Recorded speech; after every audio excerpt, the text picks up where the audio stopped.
Ladies and gentlemen, welcome to another episode of Live from the Blue Seats. We have officially transitioned into the summer version of this podcast as the Rangers season has finally concluded. Now, you might be saying to yourself, now, why exactly is this episode coming out a little bit later after the end of the season? Well, there was some news that came out that Dave and I will touch uh, on the next episode of this podcast because it's quite serious in nature, but also it ends up tying in with some decisions that were made with the team after the season ended. So the season ended just before the Easter holiday. It ended on the 17th against the Tampa Bay Lightning. It was Sam Rosen's final game as main play-by-play guy for the New York Rangers, and they ended up winning 4-0. But just looking at the way they were on the ice, they just looked like they wanted to finish out. There was really no enthusiasm, and Tampa Bay was kind of mailing it in, and for the start of the playoffs. But all in all, a very disappointing season. I'm producer JL, by the way, just rocking this one solo today. It's not going to be a pretty long one, so don't worry about it. You'll have time to watch the other hockey games going on because the Rangers are certainly not filling up our time. Um, if I'm being honest with you, I am in baseball mode right now as the New York Mets seem to kind of have fill the gap that the Rangers kind of created, so to speak. But that's the beauty about sports. Also, the Knicks too. The Knicks are playing really well. The day I'm recording this, they took a 3-1 series lead against the Detroit Pistons. So still there's still some things going on at Madison Square Garden, just not in the ice hockey variety. So with that being said, this episode is primarily just going to focus on just kind of like a reaction to the season. Now, I know that I was very optimistic, and I still do remain optimistic just about this team's future.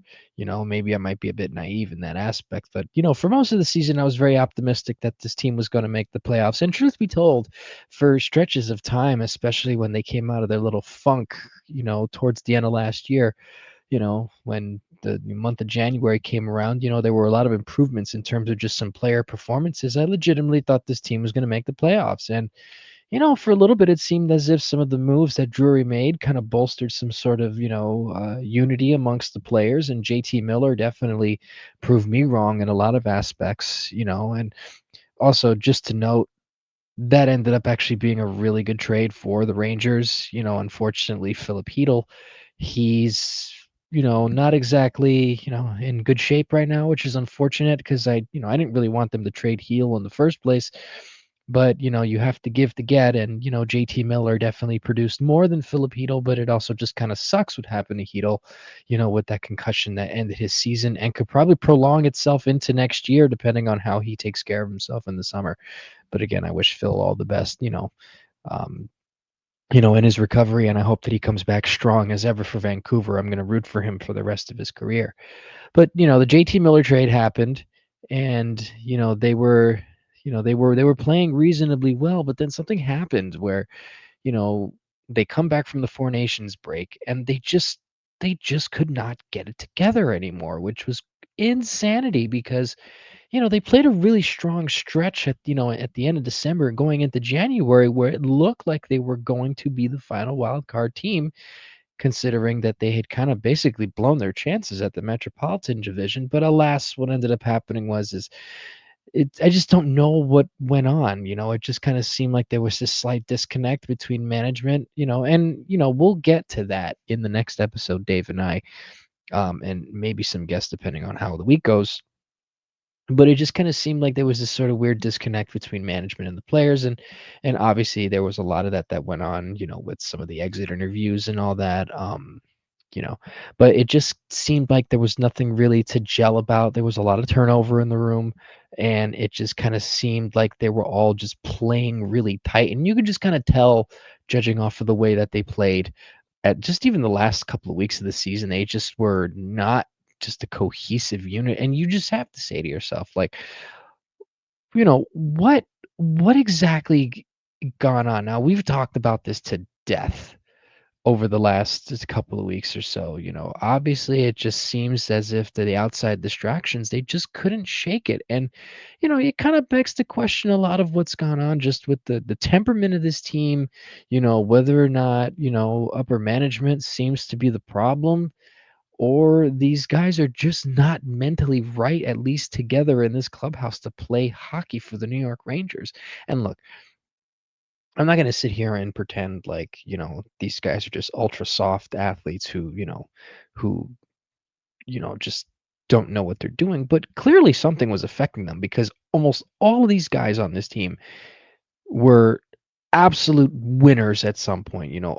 Most of the players on this team have had success and have had success here for a very long time. Now you could either point the gauntlet at management, which is not totally incorrect. You could point it at coaching, which is also not totally incorrect. Which I'll say it here. Obviously, if you're listening to this is going to be, we're basically almost at the end of the first round, pretty much of the playoffs. But obviously, after the season ended right before the Easter holiday, the Rangers dismissed Peter Laviolette and the assistant coach Phil Housley, essentially leaving Michael Pekka and Dan Muse, who are also going to interview for the head coaching position. And then obviously James Dolan, uh, after the exit interviews, essentially signed Chris Drury to an extension.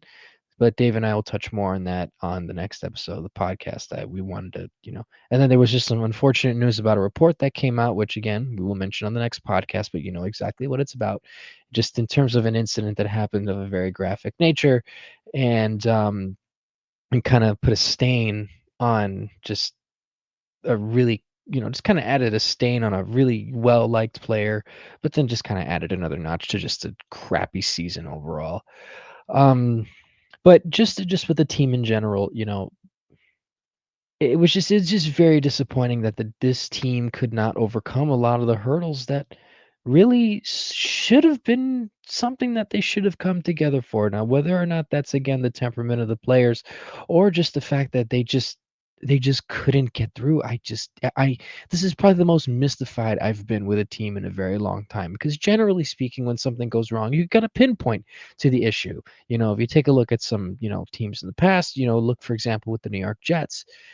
Team had loads of talent. I mean, they were fully prepared to, take over the AFC East, excuse me, take over the AFC East, but there just was no cohesion. And, whether and look, I'm one of the biggest Aaron Rodgers fans out there, even with all the nonsense that he said after he left, I still like him as a player, even though he's up there in age and probably not the same player as he was before. But, you can kind of go down to, either the coaching with the Jets or, with Aaron Rodgers just sort of, I guess, being a distraction, so to speak. But you can clearly I pinpoint and identify the problem with what was going on. And basically any other time with the Mets before, Steve Cohen came around, it was always the Wilpons, whether, they would, find GMs that would do their bidding, penny pinch, and try to just be good enough to get ticket sales up, or you look at, the Knicks, it was always James Dolan who was kind of meddling within his moneymaker, so you just could never really figure it out with the Rangers because it wasn't because of lack of skill.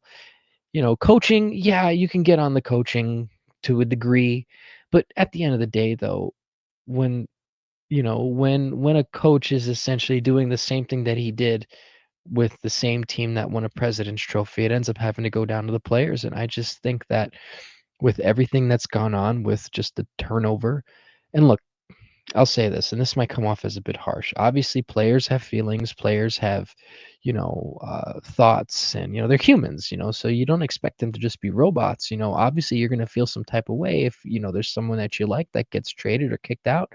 But how sort of, I don't want to use the word soft because it's not the right word. The hockey players are not soft. Even the quote unquote softest hockey player is probably one of the toughest people you know. But it's just more of just this sort of, I don't say mentally weak, just sort of, easily distracted. These players get easily distracted and they're not focused. There we go. That's the word I'm gonna use.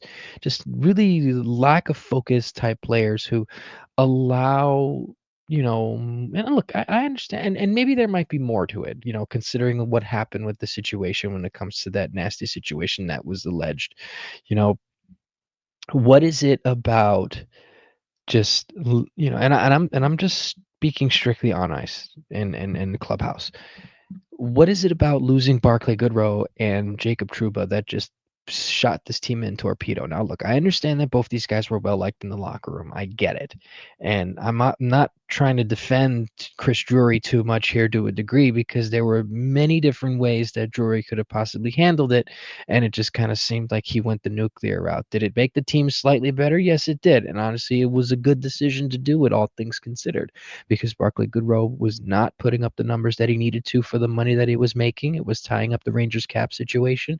And then unfortunately, Jacob Trouba, it was not the same defenseman that they acquired a couple years ago. And they have a propensity to play him hurt. And he's just not as mobile anymore. And he doesn't fit in the type of system that this team needs, especially with a lot of the youth that this team is throwing out there on the back end. You know, you look at a team like Edmonton, which I'm actually watching the Kings Oilers game right now. They're in overtime as I do this. You look at those types of teams, all their defensemen can move. You look at Dallas, they have a lot of mobile defensemen. Colorado, another example, with the exception of Ryan Lindgren, who is getting sheltered minutes, which is what you're supposed to do with the guy like him at this point, is you all those guys can pretty much really move, like Sam Girard, Cale Makar, you know, uh, Devon Taves to a degree. They all can move. But Jacob Trouba just couldn't do it. And look, I understand that's your captain, and there was a pretty public blow up about it. But at the end of the day, you got to win hockey games, regardless of the situation that's given to you. Look, I get it. Chris Drury's not the greatest GM in the world, and he doesn't, it seems as if he's not really good at fostering good relationship with his players. And he just kind of seems like there's a bit of he needs a bit of a buffer. But then it's also not the GM's job to keep the team on the loop on every single move or transaction. Obviously, he has to tell the team what's gone on, but he doesn't have to disclose to them every little thing that's going on. You're getting paid millions of dollars to play a sport. You know, do your best to try and just work with what you have. And you know, you know, I guess maybe I have a different mindset, and obviously I'm not a professional hockey player, so but, if you wanna prove something wrong, you do well at what you do, and to a certain extent, they tried to make a push for, the playoffs and whatever, which, by the way, if this team had made the playoffs, it would've been a complete disaster. Well, then again, you never really know, but, I mean, just it just you mix it with, some sort of, the defensive scheme didn't really work out, and it seemed like, I don't wanna say Laviolette lost the room, but, I mean, also after a while, you kind of have to let some of these young guys play. So it's just kind of this weird mix of things. And, you know, hopefully the next person that comes in, and, we'll talk more into this, will be able to probably be a little bit more proactive in playing the players that are playing well. So, but like, if you're on a team and you see that the coach is not, you know, helping you out, then you as a player, you know, have to just do what you need to do. And like I said, they turned it on a little bit. Excuse me. They turned it on a little bit. It ended up, they ended up making a run. They're only a few points out, funny enough, but they just didn't have enough push towards the end. At the end of the day, though, regardless of what happens, a lot of players underperformed. A lot of players, some players are hurt. They should have LTIR'd Kreider. They should have LTIR'd Trocheck. Get these guys, healed up, because that also kind of affected them as well. But anyways, the point I'm trying to make is this: regardless of the distractions that are coming your way, especially for players that, you know, didn't really help you out. Now, obviously they were probably all friends, but at the same time, it's like you just have to come and do your job. And the team together didn't do their job. Now, whether they're pressing or not, or whether or not there's external factors that came in, ultimately at the end of the day, they didn't do it. And, it kind of seems like there's sort of missing this leader in the room. At least with Truba, you knew he was the guy, even though he wasn't the best. But now it just kind of seems as if there's this just sort of like, well, what do we do? You have a lot of, this locker room is not one that has a guy, maybe JT Miller, that's going to sort of bang against the walls and get the guys riled up. It may not have been significant, but they definitely did look a little bit better with Miller in the lineup, and that fills somewhat of a need. And maybe over the summer, whatever coach comes in, whether it's the rumored John Tortorella or, whomever else gets it, can kind of get these guys together and say, listen, I know last season was tough, and, whatever improvements Drury attempts to make to the team as well, you basically just say, listen, look, things were rough, on the outside, but it's a new season. A lot of the kids got, experience under their belts, some pretty good players out of that young crop of players the Rangers have. And then maybe they go and get some other experienced vets for some other parts of the, roster.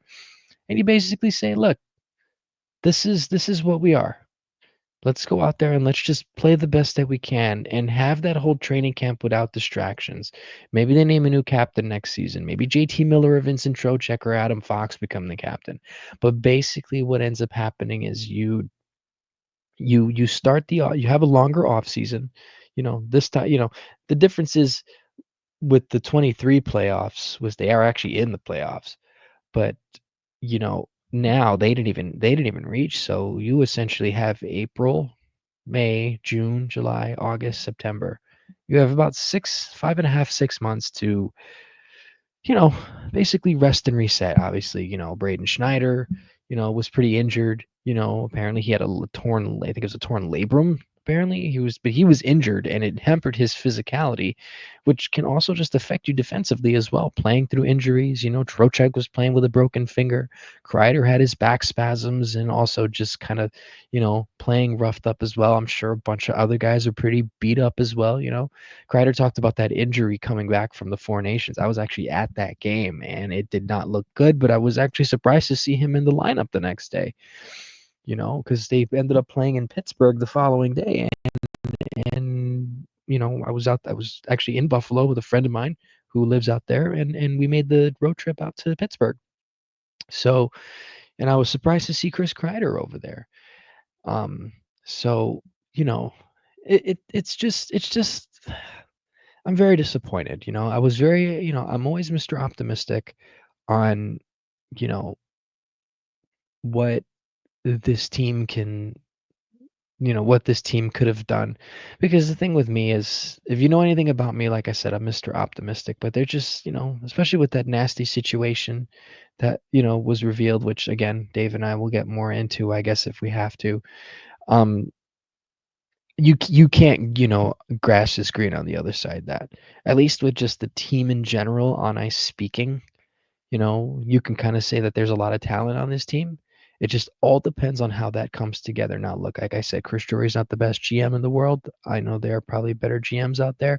Rangers have a plethora of talent. They're going to be in the mix again next season, without a doubt, regardless of, obviously probably not going to run the same team out there, but they're gonna be in the mix next season. This team's too good not to be in a mix. Say what you want about Keandre Miller, he's still your second best defenseman. Say what you want about the way Adam Fox played this year, that is your guy. If they end up keeping Chris Kreider, which I don't think they will, but if they do, then he's probably going to have a better season and he's not going to be as injured as he was last season. Let's say they keep let's say even through all this craziness with the alleged incident, they keep Artemi Panarin. He's on ice speaking strictly. I have my thoughts on that, which I probably will share next podcast. But if we're speaking on ice strictly and the Rangers don't move him, then you're still going to get at least 80 points out of the guy. So, you know, Drury's going to definitely make a couple tweaks to have defensemen that he can move on reasonable contracts, which is, something that he definitely did on purpose, to kind of help the team out. But, they're going to be in the mix regardless. If Montreal can do what they did, then obviously, with better Gabe Perreault, a better Brennan Othman, if they're not traded, a better Brett Berard, a more prepared Matt Rempe, and a healthy Adam Edstrom, just coupled in with guys like Zibanejad, Trocheck, Miller, JT Miller, and then probably some other help depth on the wing. Will Cooley too. This team's going to be in the mix next year. So that's the optimist in me, telling me that you know, not that I believe fully in what Chris Drury's doing, but I could see what he's attempting to do. Because if you just look at the way the team is constructed, he's looking to try and make the team harder to play against. Now, a lot of what ends up, you know, coming out of all this is what ends up happening with Kreider and Zibanejad, you know. And it seems there was a big miss with both of them this year, even though Mika did play incredibly well with Miller, or just even at the start of the calendar year, Mika Zibanejad played really well. And I personally think that, if you want to grass is greener, the Mika Zibanejad situation, his contract seems to be untradeable. But what you could end up doing is, pair him with a JT Miller on the wing, and you find another person to play center, on the third line, and then you essentially have yourself a top flight winger with skill to play with JT Miller. And look, Mika's good enough. Mika's good enough to play with JT Miller and still be good at what he does. And obviously with the cap going up, you know, um Mika's contract won't hurt the team as much. So so there's that. So that's definitely something salvageable. Mika's still very skilled. He's not the same player as he was 5 years ago. But if they have to make do, then that's what they might end up putting out forth for this team. Obviously, Vincent Trocek's going to be a lot better. Alexi Lafreniere should be better next season, too. The frustration and just sort of like lack of faith just kind of ended up setting in after a bit you know, with Lafreniere, and hopefully with whomever comes in will give Gabe Perreault a chance. And the same thing with Brennan Othman. These guys really did play their hearts out, and obviously they weren't lighting up the scoreboard. Gabe Perreault, I don't think had registered a point, but he looked very active. Will probably make it to camp a bit stronger. Probably has a bit of better skating under his belt. But look,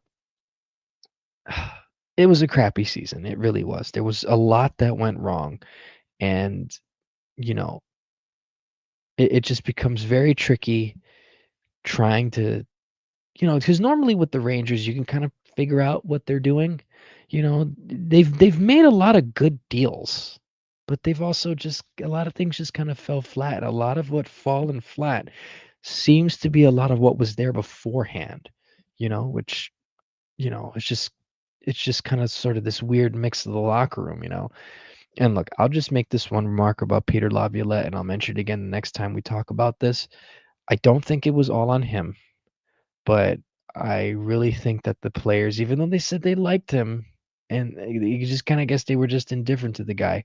I think what I think what ended up biting Laviolette in the past, it ended up creeping out because if you look at the way that the first season went, they were, Peter Laviolette was letting everybody play, but it just kind of seemed that old habits die hard sometimes. And, you know, I guess, when you're a coach in the NHL and you trust your veterans, but they're not performing, it just kind of sends a bad message to the team. And I think a lot of guys took that and, you know, it it just kind of seemed like Laviolette was going to stay at the end of the season, but then, once you found out there were going to be exit interviews and, the comment about trying to see if they're going to evaluate to keep him after the holiday. You just kind of knew the gauntlet was going to happen, and somebody had to take the knife, or somebody had to step on the sword for this sort of disaster of a season. It just sucks. Look, I love watching hockey. You know. And I kind of wish we were watching our boys play right now. I had a ticket to game one. I got my refund, thankfully.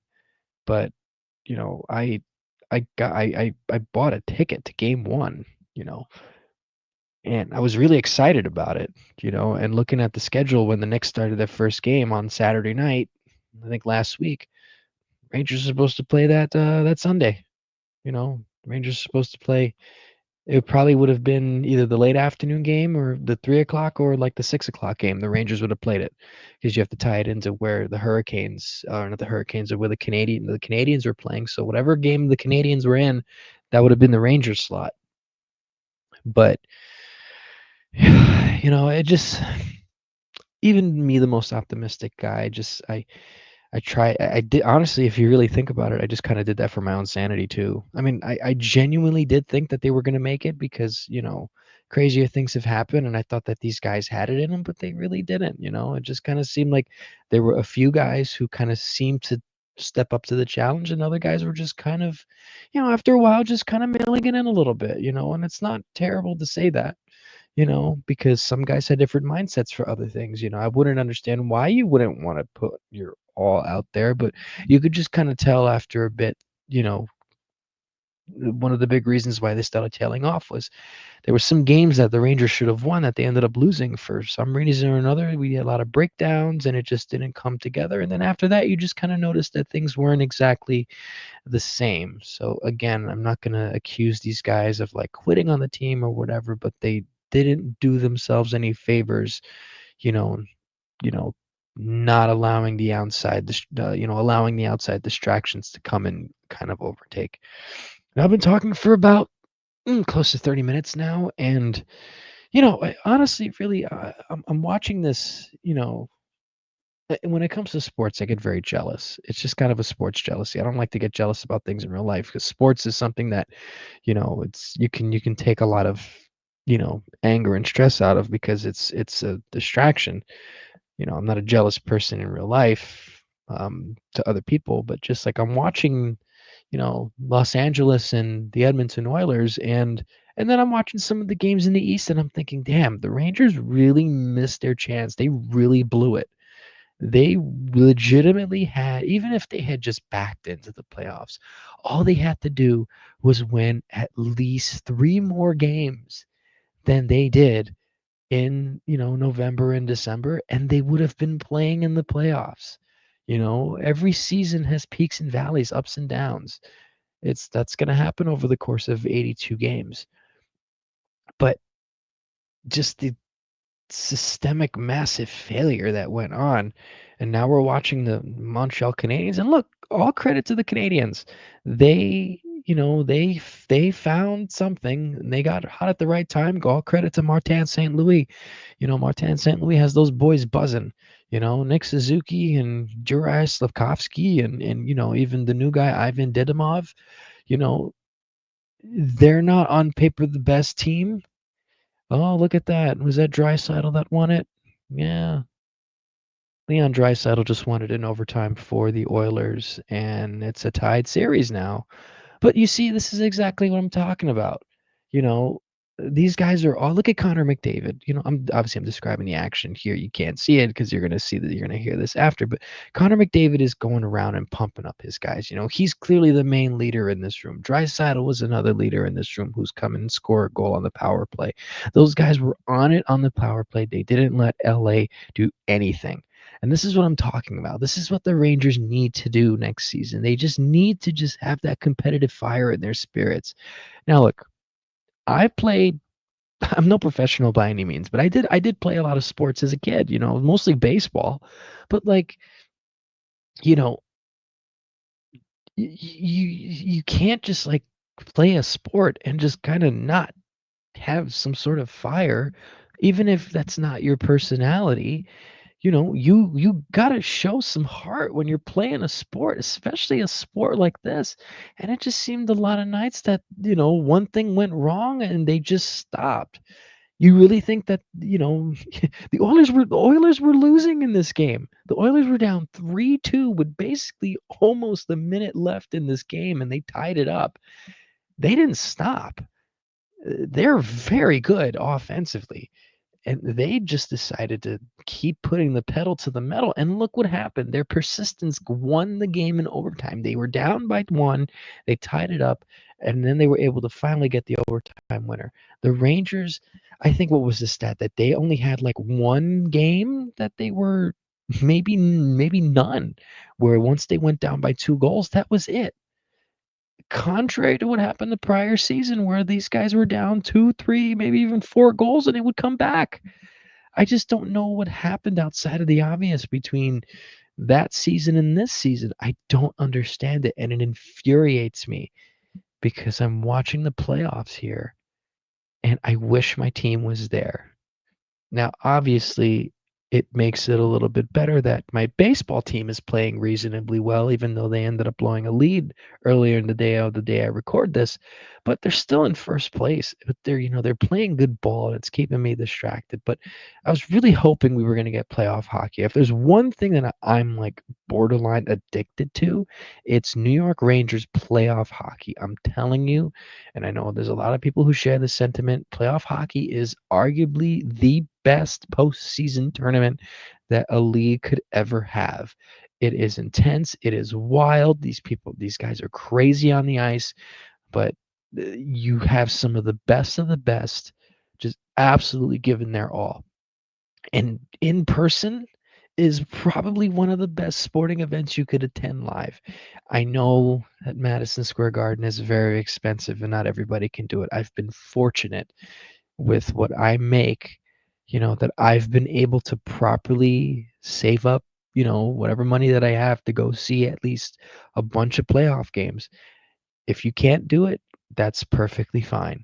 But if you ever get the chance to before you die, if you've never done it, I highly recommend, if you're a Ranger fan, to go see, or at least try to get it in the first round. Those are usually the cheapest ones. If you can find a way even once in your life, go see a Ranger playoff game at Madison Square Garden. It is an absolute madhouse, just like when the Knicks play there. It's an absolute madhouse. Now, I've never been to a Knicks playoff game. Maybe I might go to one at some point. I'm still trying to get into basketball again after years of not watching. Started really watching again a couple of years ago when the team actually started to give a damn about themselves. Because I used to watch the Knicks a lot back in the day, but it just kind of seemed like it was a tire fire. So even though I did follow it, I didn't follow it as much as I'd like. But, you know, if you ever get a chance to go see a Ranger playoff game, it's one of the best things ever. I was fortunate enough to be at some pretty pivotal games last season. I went to 3. It basically won each round. The year prior, I kind of burned a hole in my pocket in 21, 22 when Gerard Gallant was first coach. I think 3 in the first round, 1 in the second round, and then 1 in the conference final. Now, did I end up feeling the pain of that later? Yes, I did. But at the time, I was able to, kind of pull it off. My credit card didn't really like me doing that, but you know, it. I'm still here. I made it. They're all paid off, thankfully. But I don't recommend you, kind of killing your credit to go see the Rangers. But I did it. You know, Probably one of the things that I'm not really. I shouldn't have done it, but what's done is done. I was able to spin it. But just the atmosphere, the arena, the camaraderie of the fans. I was at Panarin's overtime winner, the first round. I was at the game 5 at the Garden. I was also at game 1, my first ever playoff game of that series in 22. I went to game 6 of the Carolina series that year when they were essentially also making a comeback. Nick Zibanejad scored a power play goal. And then I was at game 2 of the conference final of 22. And then in 23, I went to game 3 against the Devils and game 6. And obviously, game 3 they lost, which they should have won. And that would have been a whole different thing. I still think if they beat the Devils that first round, they make it 3-0. They sweep them, and then they go and they give Carolina a hard time. I really think they would have actually kind of made the conference final or gotten a little bit further into the playoffs, but can't reverse time because that Devil series was a mess. But I went to 2 games that series, and then last season, um, I went to game 1 of the Capital series, which, um, Matt Rempe scoring that first goal was wild. And then I went to um, the Vincent Trocheck game, which I didn't. Obviously, you don't know what's going to happen beforehand, but I was at that game, the double overtime. That was fun. And then I went to game 2 of the conference final where Barclay Goodrow scored in overtime, and I had beer dumped on my shoulders from someone celebrating too hard. So, but again, the point I'm trying to make is this: I'm addicted to playoff hockey. The Rangers robbed us of having fun this spring.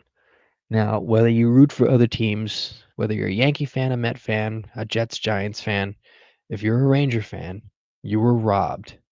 They robbed us of potentially another summer and a chance at the Cup. Now, whether or not the window is open or closed, I still think the window is somewhat open. It just all depends on how Chris Drury ends up managing it. But they robbed us. They robbed us of fun playoff hockey, and that should get you upset. I am upset. I am angry. I am annoyed with this team, this franchise, these players, because they have this team has so much talent on it. I'm probably repeating myself. I'm just sort of, I guess, airing my frustrations out.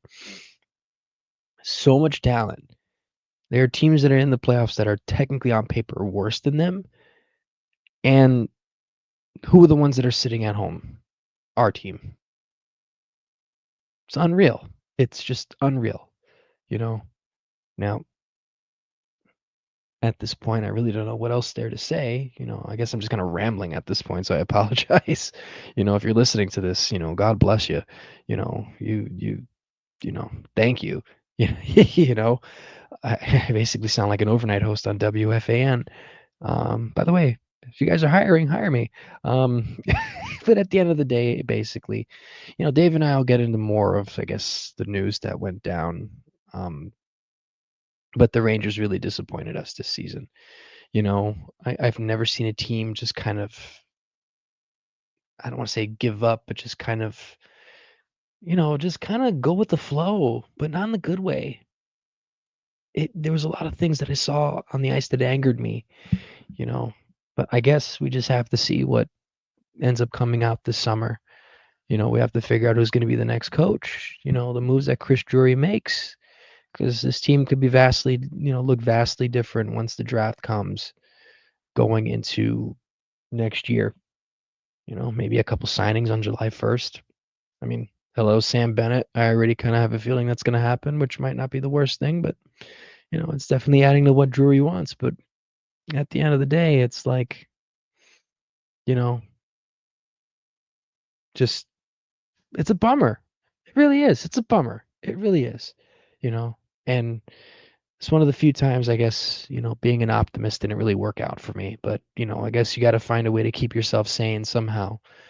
So, but anyways, this is just 37 minutes of me ranting and just frustrated with this team. You know, this is probably the lowest point I felt as a fan in a very long time. You know, it just kind of seems like there was a prime opportunity to essentially make noise, even with the strong start going 12-4, 12 and 4, 12-4 and 1, I think it was, if I remember that correctly, to start the season. And then everything just kind of cratered. You know, I've never seen a team play so well and then just stop playing, essentially. So, but I don't know. I'm disappointed. I really am. And I'm upset. I'm annoyed. I'm frustrated. I'm angry. And I know that you are probably too, because now we have to basically sit on this until, you know, next year or next season. But, you hope that everybody heals up. And for the love of goodness gracious, Adam Fox, please get that knee surgery. I mean, goodness gracious. Like, come on, man. And Kreider, heal up if he's still going to be here. Not that I think he will, but if he is still here somehow, heal up. Mika's going to play for Team Sweden. Like, just find a way to get yourself in the right headspace, my man. Keandre Miller, work on decision making. And I'm sure there are a bunch of other players I can name that probably need to do better. But yes, again, this team has too much talent. Anyways, we're approaching the 39-minute mark, and I've just been talking. I basically, watched basically most of a hockey game with you guys if you wanted to time it right. But anyways, so we'll have more this week. Dave and I will hopefully get together and talk about some of the news. We'll have some more in-depth stuff, see what he has to say, and we might have some other people that'll come on and you know, uh catch this. And also there's someone I know, her name is Kaylee, if you're listening to this. Um yeah, I don't know if you're listening to this and you might need to catch up, but yeah, I know that she'll be listening to this. That's just one person that I know would definitely be listening to this. Um but yeah, so So we'll have more. I'm just frustrated, you know. I'm there's only so much optimism can take you, right? But anyways, thank you for taking the time out to listen to especially me rambling. We'll get some of the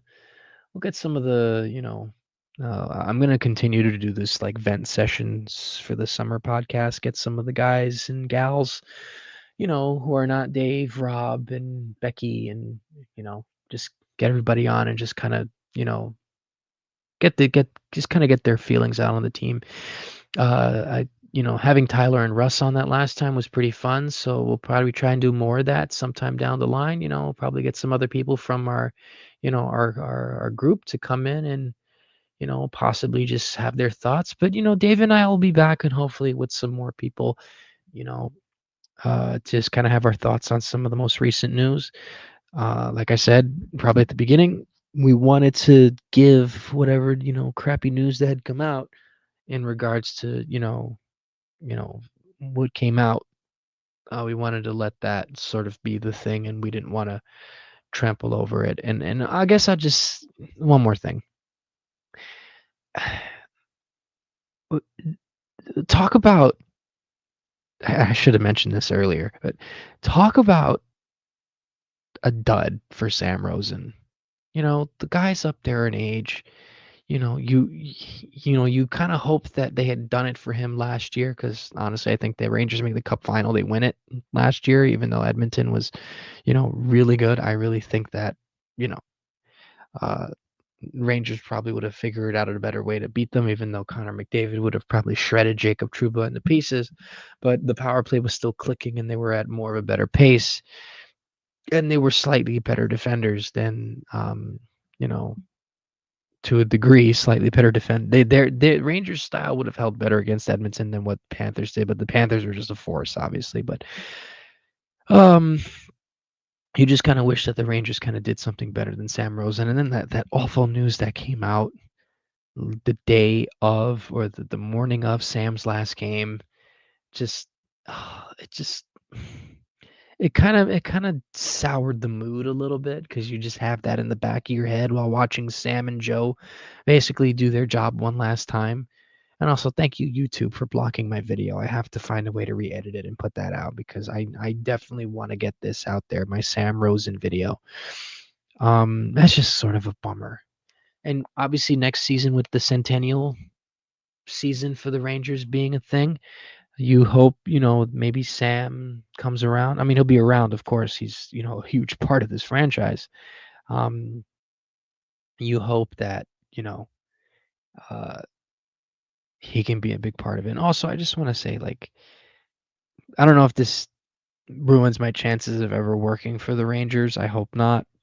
Um, but as a fan, this whole season made it feel like they hated me, the team, just by the way that they played, the way that management does their stuff, the way that the whole thing went around. I always felt like, and maybe you might feel this way too, that they just hated us. It's like, what did we do to deserve this? You know, Granted, yeah, the team was good last year, but like, what did we do to deserve this awful, awful season? It just nothing really clicked. I don't know. I'm delirious at this point. It's 1:26 in the morning on, Monday morning. I'm borderline delirious now. But anyways, thank you for taking the time out to listen, especially this one or me ranting on for 43 minutes. But yeah, like I said, we'll have some more of our cohorts coming on over the summer and we'll try to give you some content as much as we can. And if any news comes out, we'll have it for you. We'll have a reaction to it. We'll have some content on the website. Everybody on the website does a wonderful job. I love working with this group of people. Dave, Rob, Becky, Hope, Russ, Tyler, Coach, Suit, Nick, and I'm sorry, Will. And I apologize if I'm forgetting anybody else, but I appreciate all of you guys. And and I appreciate you, the reader and the listener. You guys are what help us do this. And, we appreciate your feedback. We appreciate your comments and questions. You guys really give us more things to talk about throughout the season, and you guys definitely make it a lot better to cover the team because of your interesting thoughts and perspectives. So keep doing what you're doing, guys. We love you and appreciate you guys. And also shout out to the Patreon. Um, the Patreon subscribers. I know Dave always likes to mention that as well. And, you guys obviously are a big part as well. So, anyways, that being said, we're approaching the 45-minute mark. I'm doing that thing that David Letterman used to do and like basically count down the clock. But like I said, thank you so much for listening and taking the time out. And we'll see you guys soon. And hopefully with some, better news, hopefully. But all right, let's go Rangers.